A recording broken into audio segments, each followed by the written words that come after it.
All right, we're back here on Community Focus, Central Kentucky TV. Kenny Fogle here with you tonight. Glad you could join us. Got Ed Schickel here with us today. And Ed's from the Hearing Loss Association of America, the Kentucky Home chapter here in the Bardstown area. And Ed, first of all, welcome to the show. Appreciate you being here. Thank you very much. Appreciate that. All righty, well, I know you've got something coming up here pretty soon, but before we talk about that, what exactly is the Hearing Loss Association? Who belongs to that, and what is it? Well, basically, Hearing Loss Association is a self-help organization. Mm-hmm. We're all volunteers. Our role is to help each other. We help ourselves. Actually, it was founded by a CIA agent back in the 1980s. He was a spy, worked in Iraq and Iran in the Mideast, and he lost his hearing, lost his job. He started to talk to friends and neighbors, similar problems. They met in his living room, and it's exploded from there with about 10,000 members. Yeah. We're in the United States, almost all the states. We're in several European countries, Australia.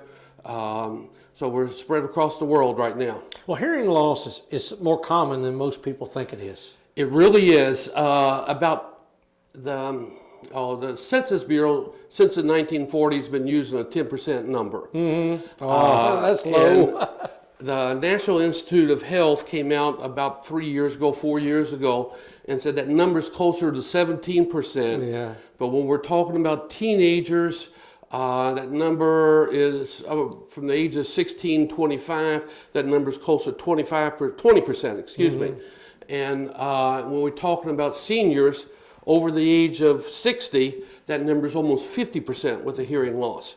So it's a very broad spectrum, and more people have a hearing loss than we really want to admit it. Well, a lot of people, they know they've got hearing loss. They'll make jokes about it, but basically, hearing loss, it comes with age. I mean, there's no question about that. But it can come from other things as well. I mean, it's damage, or maybe just something, a virus. I've heard it's even caused by a virus at times. Actually, when we say we come from age, it's not necessarily the aging body as much as the accumulation of damage over the years. Ototoxicity is a major cause. We don't realize a lot of the medications that we take affect our hearing. Whether even a common aspirin in large quantities over a long period of time can affect your hearing.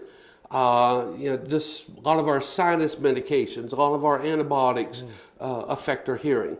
So there's many things that affect it. Loud noise, the headsets, all affect our hearing. Yeah, I told you before we went on the air, when I was in the Air Force, that's why I wore headsets for several years. I was for a job that I was in, and developed tinnitus. And tinnitus obviously is a hearing malady. It doesn't really cost you a lot of, it does cost you some hearing, but it's aggravating more than it is anything.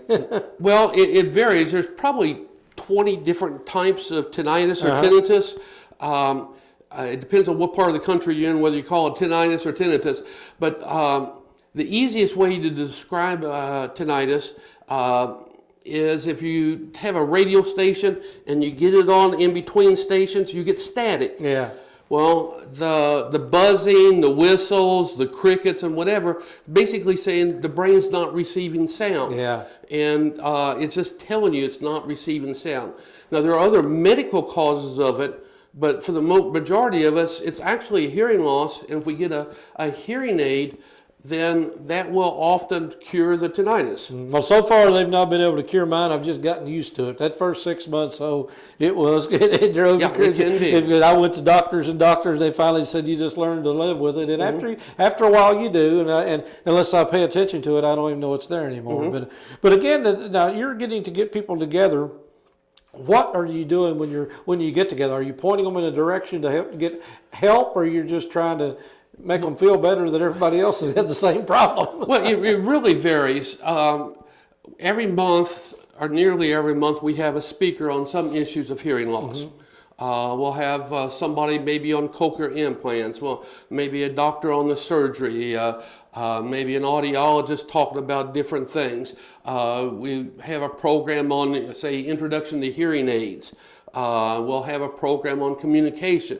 How do I communicate with my spouse? And even for a business person, if a customer comes into my store and that customer can't understand me, there's an issue. And what are the things businesses can do? We talk about assistive listening devices other than hearing aids that can help people, help businesses. So we have the speaker each month talking about some aspect of hearing loss, and then we have kind of social time, and that's the really the neat time, because that's when I say, who do you see? What kind of hearing aids you got? Yeah. What's that on the top of your head? I've got a cochlear implant up here. Yeah. So this is my ear. This is just decoration now, and. We talk about the different things. What did you decide? What made you decide to do that? What made you decide to use that hearing aid? What are some things that you're doing? What are caption phones and so forth? I mean, the Kentucky Commission on Deaf and Hard of Hearing provides free phones for people, and this can even be a free iPhone. Yeah. And people don't know they exist. And so our role is to help people know, what exists, what are the things that we can do to help each other.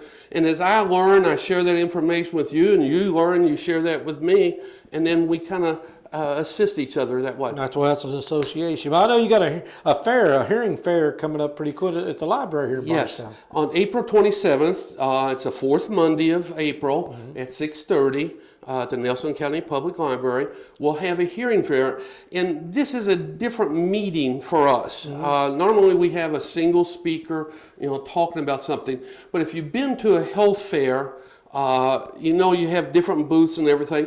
This is what this hearing fair would be, except instead of focusing on general health, we're focusing on hearing loss. We'll have about 15 booths.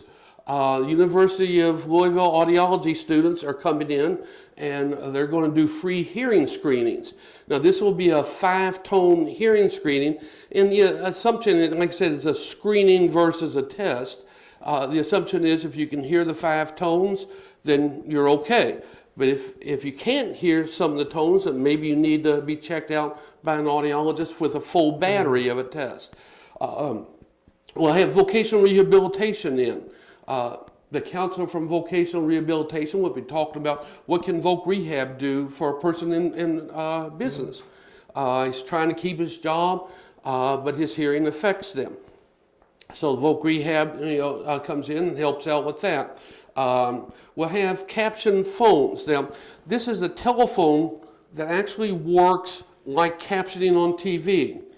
While I'm talking to the person, I can read the captions about 2-3 seconds behind the voice. Again, like TV. Yeah. And being able to read what the person says, I get a better chance of understanding. Right. On the telephone, depending on the voice, I understand 60-70%. And then I can glance down and pick up what I miss. The Kentucky Commission of Deaf and Hard of Hearing, I've mentioned them. They're going to be here to talk about their program, especially their telecommunication assistance program.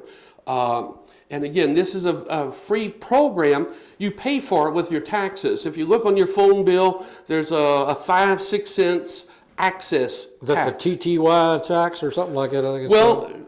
the TTYs are kind of on their way out. TTYs is I kind have of... no idea what that means. That's Okay. why. Yeah, I TTYs just know are I'll pay a kind tax. old technology because more people are either using their computer directly, or they're using caption phones, or they're using other systems. The Advanced Bodics Company will be here talking about cochlear implants, and they'll have a booth talking about the implants. Are you ready for an implant? Is your hearing bad enough to need an implant? Yeah. And then what is that process?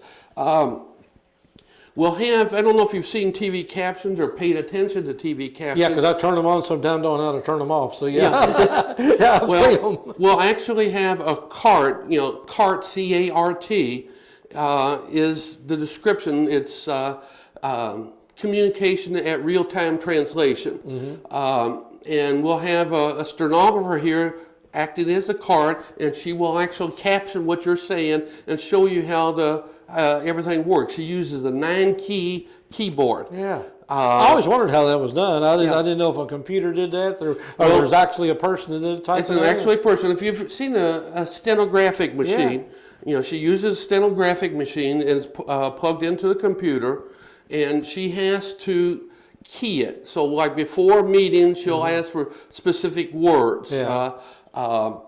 And what acronyms that a person might use during the meeting, and then she'll key those in so she can get that with one key.